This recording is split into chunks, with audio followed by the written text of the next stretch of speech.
Welcome to Pageant Planet's podcast, where we share stories and strategies to help expand and connect the global pageant community. Visit pageantplanet.com to find pageants, hire coaches, shop for dresses, and more. Now, here's your host, Stephen Roddy. Welcome, everyone, to another Pageant Planet podcast. This is the podcast for contestants who want to be inspired and discover how to win the crown. Today, Jessie Ledoux, our queen of coaching, and myself, we are covering the life of Gazini Ganados.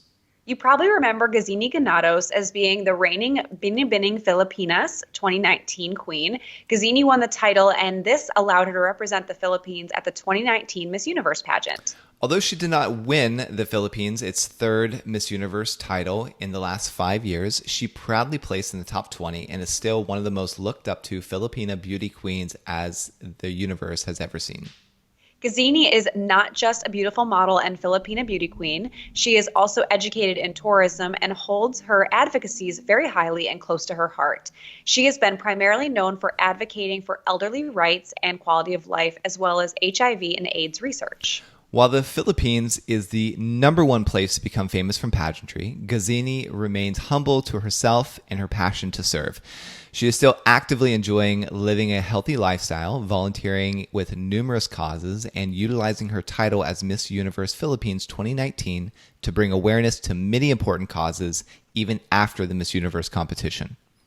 We may think that the Filipino women always have the upper hand when it comes to pageantry, but let's take a look at what it's really like to become a Miss Universe Philippines with Gazini Ganados. Gazini's journey began in Dapitan City in the Philippines. In sixth grade, her family moved to Cebu, where she spent most of her life and eventually represented the Miss Universe Philippines.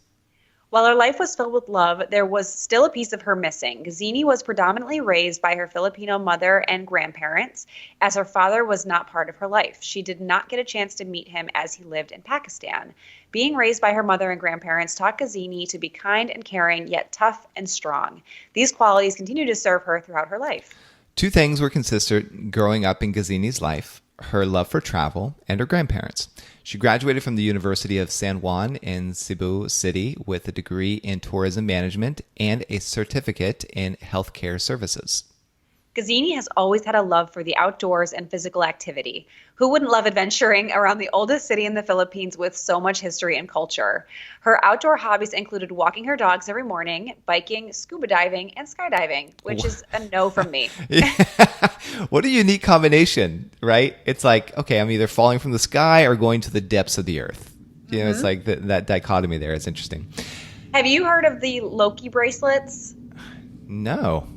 I'm gonna misspeak it, but it's those like little rubber bracelets. They look like little balls all connected, and they have a white circle and a black circle, and the white has like water from Mount Everest, and the black has like silt. Is that what it is from the Black Sea, the lowest point in Earth? Yeah, I think it is.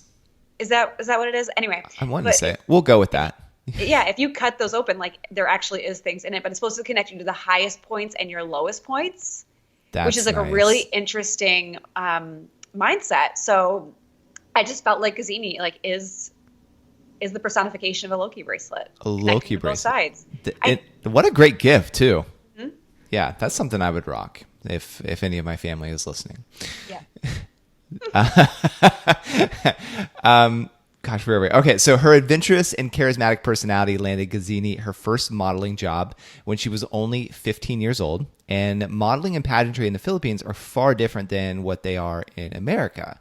So like in America, most people get into pageantry and modeling to leverage it for a higher opportunity, right? And even modeling, you don't start off as like getting well paid. You got to go through the ranks. But in the Philippines, a girl can make a living on these two professions that are held in really high regard. Yeah, she was scouted by Sven Chua of Origin Model and Artist Management Company, and this allowed her to do a number of billboard ads, print campaigns, catalog spreads, TV commercials, and fashion spreads. And I looked up Sven. I was just curious after I did the podcast outline, and his Facebook description is face hunter, which I thought that was like a genius descriptor for a model and talent scout. That was his description, not his handle. Not his handle. No, it was like Sven Shua Face Hunter. I was like, oh my gosh, I'm obsessed with that. It also sounds like it could be a very scary action movie. It could. Being a model is any Filipina's dream and can open many doors for these women. And Gazini was blessed to have her dream come true, as she knew it would bring her opportunities in travel, philanthropy, and pageantry. Growing up without a father figure allowed Gazini to hold a higher respect for her grandfather and grandmother, and they stepped in to raise her and taught her how precious life is. They inspired her to raise awareness about how special grandparents are, and you do not realize how special and important they are until they are gone. So true. Yeah. Gazini's grandmother unfortunately passed away due to an illness and lack of proper medical care, which I feel like has got to be the worst. It's one thing to lose your parent or your grandparent from just natural causes, quite another if they pass away due to a lack of proper medical care. That's got to be so heartbreaking.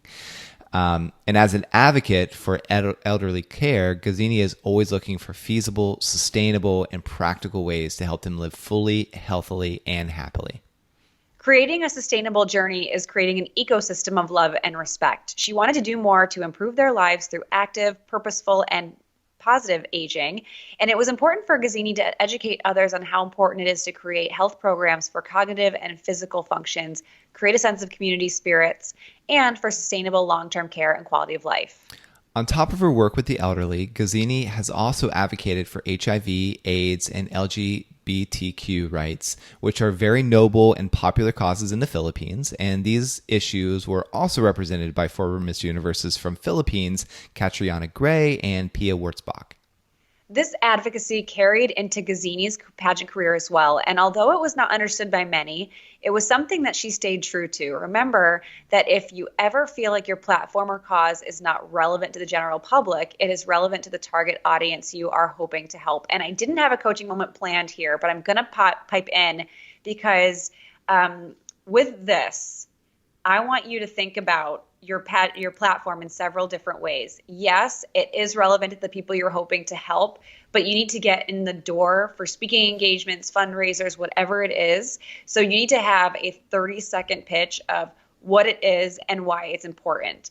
And I would also say if it is so specific where it's like one in 10,000 people are impacted, which is actually a pretty high number. But if it's more of a rare situation, which this isn't, but if it is, think about maybe doing a more overarching platform topic like invisible illnesses or help supporting those with birth defects, and then having that as a part of underneath the umbrella, because you don't want to pigeonhole yourself to an audience that is so small that can't relate. You want to be able to adapt it. So you can be really specific when you're with that target demo, but it doesn't hold you back from being more relatable across the board. So that's part one of that. Part two is with Gazini's platform of aging and ecosystem of love and support for the elderly. It's how can you plan how you can communicate that to people that are your age, people that are older, people that are lawmakers. Think of how you would, if you had a room full of all different types of people, how would you tailor your platform to fit them? So you need to make sure you're doing that so it's relevant to everyone somehow. Yeah, because this is your platform is the first open door that you're going to get when you get your title. And the biggest. Yeah. And I mean, you saw that, and we spoke about this in previous podcasts, where your platform and your volunteerism opened up a job opportunity for you, which like really helps you like right after your reign. So, which was phenomenal. So you want to, like what Jesse is saying is so valuable to you that it's, of course, like with the platform, you are giving back and you got to have something that you're passionate about. But you also got to think of what's the opportunities that this is going to yield me. Because in truth, if you're not getting anything out of it, like either emotional or financial or some sort of fulfillment, you're not going to have the same passion towards that company, toward that organization or that cause that you're volunteering for. So it's got to be reciprocating in nature, some sort of value. And when you find that, it's going to make you more passionate about the cause. And by opening it up a little bit, as Jesse's saying, to encompass more people and think, how does this really impact like all demographics, can really help you kick wide open that door. Whereas maybe you would have only got like 1 or 2 speaking engagements. Now maybe you have like 50 and you're so busy that you have to start declining, or even better, charging more. Yep. So Gazini's pageant journey took her to the Miss World Philippines in 2014. And several former Miss Universe Philippines also circulated through the Miss World pageant before leading them to the Miss Universe Philippines and the Miss Universe stages, including Rachel Peters and Catriona Gray. And Gazini placed top 13, but as we will soon see, she was meant for way more. In 2015, she represented Sinulog Festival in Cebu and finished as the second runner-up. And the following year, she was crowned Miss Cebu Schools Athletic Foundation Incorporated. And after this, she joined Miss Pearl in the Philippines and won the Best in Regional Costume, which is foreshadowing, but we'll find out more about that. And the next year, Gazini joined Miss Boyo and finished as first runner-up. And if you're not familiar with the Philippines, these pageants might not sound familiar to you at all. But all you need to know is that these are some of the biggest events that occur in the Philippines at festivals and shows. And these pageants, they always bring a crowd, regardless of who's competing, prize packages, etc. They always just bring a crowd. These experiences all prepared Gazini to represent Cebu at Binibining Pilipinas 2019. And this, as we know, is the most popular pageant in the Philippines that crowns winners to go to Miss Universe, Miss International, Miss Globe, Miss Intercontinental, Miss Supranational, and Miss Grand International. I do know that Miss Universe Philippines has separated themselves for this coming year, right, Stephen? Yeah. For the first time. But I mean, I'm still waiting for the U.S. to do one master pageant like this. Yeah. Well, It'd be like all stars. Well, Miss America continues the current route. They might have to, just to survive. But each year, Binibining Pilipinas has hundreds of applicants, but only 40 are accepted. The process to compete is quite lengthy, even longer than competing for Miss Universe. And the contestants go through months of photo shoots, press conferences, and additional community events, before making it to the national stage. So this is a coaching moment too, because when you ask yourself, what more could I be doing to prepare for my pageant? Imagine the pageant preparation that takes place in the Philippines. Whoa. Like, if you are not in the Philippines listening to this, like, take note. These women don't just practice for the few months leading up to the competition. They sleep, eat, and breathe pageantry. And this is why the Philippines is arguably one of the most successful and highly competitive countries in our sport, if you will. And they take it as seriously as competing in the Olympics. And remind yourself, when you're too tired to keep going, so are women like Gazini, Catriona, and Pia, but they keep going because they remember their dreams and their goals, and I would argue the pressure of their country. And even if you do not have a full team preparing you for your pageant competition, you can duck walk for 10 more minutes than you initially planned. You can do 10% more of your pageant preparation and see how much more mentally and physically disciplined and accomplished this makes you feel. So, moral of the story, when you're ready to quit, do 10 more minutes and see what the difference it makes. Yeah, and like you, especially in America, most girls, they like quit school just to focus on like the pageant. In a lot of cases, they'll even like stop working just to focus on pageants. Well, girls like Pia in the Philippines were continuing to model and support their families because they were the family's breadwinners while competing. So really, I mean, the work ethic of the Filipino competitors is something to really admire, and like they deserve that kind of success. You put in that kind of effort, like you deserve to win and you deserve to be placing, because like, again, it's just, you are rewarded for the effort that you put in, and they deserve to be rewarded. Mm-hmm. And Gazini was definitely a favorite to win that year, so don't get us wrong. She won multiple preliminary awards, including the JAG poolside photo shoot and the pre-pageant interview. And her pre-pageant interview topic was about moving on, to which she discussed how life is about constant change and new beginnings. And she also placed second in swimsuit and third in national costume for her interpretation on the celebration of life in Cebu. All these placements added to the contestants' scores, which was important for Gazini in placing in the top 25, which she eventually did. She emerged in her fuchsia pink Phoenix-inspired gown, and the crowd just erupted. And you could tell by the way that she glided across the stage that she felt the crowd's energy and was giving it right back to them. Gazini's final answer had some of the audience and viewers puzzled. Her question was, if you win the crown tonight, what can you do to get more women in the workplace? And while Gazini's answer was noble and close to her heart as she spoke about her advocacy for elderly care, the crowd didn't see the same connection to the question being asked, which is a huge coaching moment because I feel like it's becoming increasingly popular to have a memorized final answer. And I'm not saying this is what Gazini did, but to be prepared with something that you just know you're going to answer no matter what the question is. And it happens across the board. Because I don't know if you see it, Stephen, now more than ever, it's like, you're like, okay, does that connect to that question? So Right. Be prepared, but not over prepared. So this is my $1 million tip. So get your pen out, mark a note of what time this is in the podcast so you can listen to it over and over again. If you know you have a final question, I want you to think of 10 seconds of time where you can summarize who you are, your thoughts, how you want to end strong. What is your sentiment? And I want you to memorize that. But I want you to leave the 20 seconds that come before that for your final question to actually answer the question. So if you get a question about women in the workplace, answer and explain your answer real quick, and then learn how to tie it into that 10 seconds. So if you feel like you're stumbling and bumbling through that question, try your best and then finish strong. If you finish strong, sometimes they forget. They're like, oh, okay, well, that sounded really good. But it doesn't feel like you were just like waiting for any question and you were ready with something canned.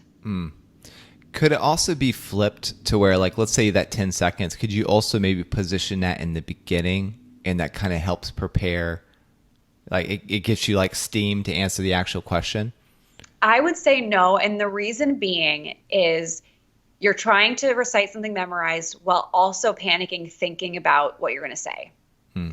And as we know from the late, great John Baker, he said, if you think you die, which is, I think, the truest tip in pageant interview history. Yeah. Because if you are thinking about what you want to say next, you're not thinking about what you're saying in the moment.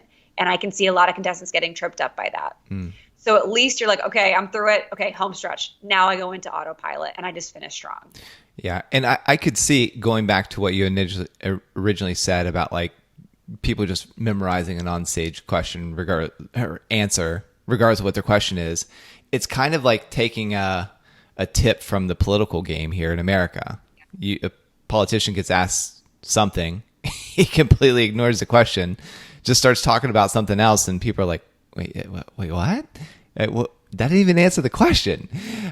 So I could see kind of why they did that, and especially because a lot of times the onstage interview is like less of your score too. But when you get to this kind of national stage, like in the Philippines where it's highly competitive, you better be sure to answer the question because it could lose you the whole competition. Well, think about it this way. Women empowerment, hot topic right now.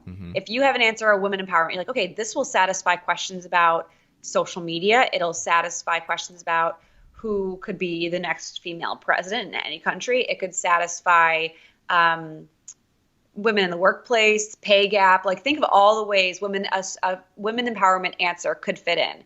But if you just dive in and say, I think it's so important that women are valued in this country, and then you just go ahead with that canned answer, it's like, okay, but you don't really hit on the answer itself. So you want to leave time in the beginning to answer the question, react to what the MC is asking, and then you can go into, and that's how I can empower women today, or something like that. Yeah, it's good.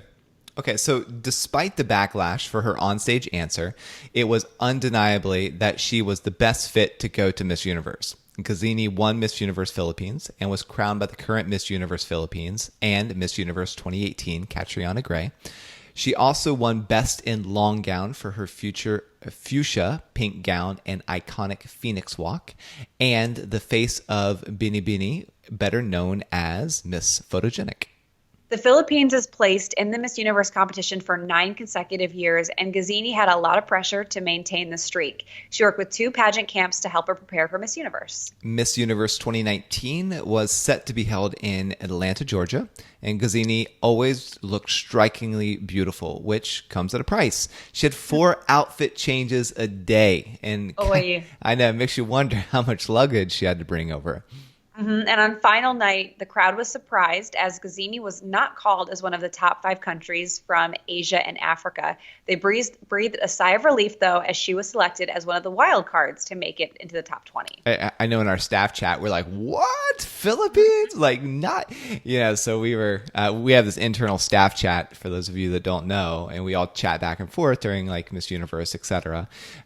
Jesse and I also normally have a little side conversation going just between she and I. So before cutting the top 20 to a top 10, each of the top 20 had a chance to speak on stage about a topic of their choosing. And Gazini's speech was focused on, to no surprise, the elderly care. Although her speech did not allow her to advance to the top 10, she was still proud of her representation for her country. And even though she hadn't placed higher, she was still honored to win the National Costume Contest for the Philippines for the second time, the first being in 1994 by Charlene Gonzalez. So I said it was foreshadowing because she won national costume in one of her prior pageants. So clearly it was a strength of hers and a passion of hers. There is an eagle within me that wants to soar. It is with deep honor to showcase our national pride during the Miss Universe National Costume Show. The Philippine eagle, whose power, strength, and love for freedom exemplifies the Filipino people, Gazini said. Her Filipino eagle-inspired national costume was created by fellow Cebuano designer Carrie Santiago. Gazini openly congratulated the Miss Universe 2019 winner, Zozibini Tunzi from South Africa. Competing against 90 women from across the world in a 1 to 2 week competition can be a lot of pressure and tension, but this is not what Gazini will remember this time as. Gazini has been more vocal now than ever about protecting the elderly amidst the COVID pandemic.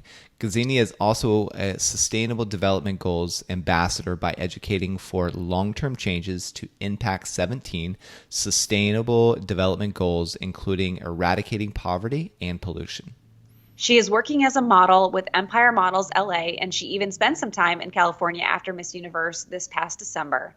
Health and fitness will always remain a part of Gazini's life. She is often showcasing a sweaty selfie or smoothie on her Instagram to over 771,000 followers, NBD. And she also loves playing with her new pug, Jabba. That's a fun name for a dog, Jabba. I mean, if you know pugs, I get it, right? Yeah. Well, I know what they look like, but I don't know personality traits and how that correlates with Jabba, but I could see that. Do you know Star Wars?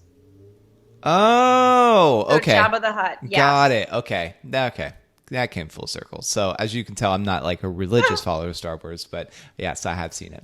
So the 2020 edition of Miss Universe Philippines has separated from the Binibining franchise and will stand as its own pageant. The pageant has about 51 finalists and has been postponed to October 25th, 2020.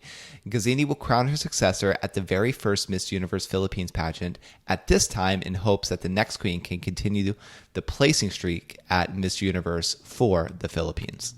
And Gazini says, true queen mindset for me means the confidence that you wear every day. It's something that's not just external, it's something that's within your heart and the way you exude it. That positive aura that circulates among the people around you and the environment that you have, that's the true queen mindset. And if you'd like to be featured contestant for our next podcast, create a contestant profile with all of your information, hidden facts, and what makes you special.